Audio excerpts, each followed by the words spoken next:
خش. بقول لك يا مندو، انت كل مره بقى تجيبني هنا تقول ان مراتك مش موجوده، وفي الاخر يا اخويا الاقيها بتطب في اي حته. يا ماندو انت مش واخد بالك من اللي فوق والباب بيتزق يا ماندو؟ انت مش واخد بالك إيه اللي بيزق الباب؟ طب خليني معاك للاخر. بقول لك انا مراتي في مصيف، عارفه يعني ايه مصيف؟ شرم الشيخ. قالت انا اروح مع دادي ومامي اسبوع وهاجي اسبوع. ما هي كل مره تقول لك هروح مع دادي وهروح مع بابي، وفي الاخر تروح انت جاي ابني هنا، وفي بقول لك الاخر ايه، والنبي ده منظر سقف ومنظر شقه، واحده عايشه فيها تقول دادي ومامي وبابي ومش بابي. طب مصيبه. اسمعيني هي بس كل شهرين وهعترف لها بكل حاجه، قول لها ان انا متجوز عليك، ما تشغليش بالك باي حاجه. طب انا يا مندو خلي بالك مش هفضل مستحمله الكلام ده كتير، يا انا يا هي.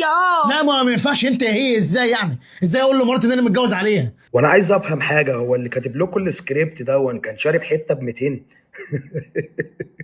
يعني انت منين تقول لها انا كمان شويه واقول لها، ومنين تقول لها لا انا مش هينفع اقول لها انا متجوز عليك؟ طب ايه يعني؟ انت ايه؟ انت عندك انفصام في الشخصيه يا استاذ ماندو يا ولا؟ انا مش عارف انام من امبارح. مش عارف تنام ليه؟ اصل انا انت ايه؟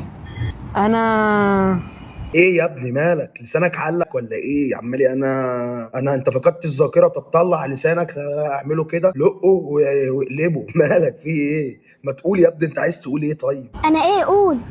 ب ده ايه؟ كمل. بح بح. خلصنا من انا دلوقتي قال لك بح. طب بح ايه يعني؟ مش فاهم. بح كمان؟ انا مستنياها منك من زمان.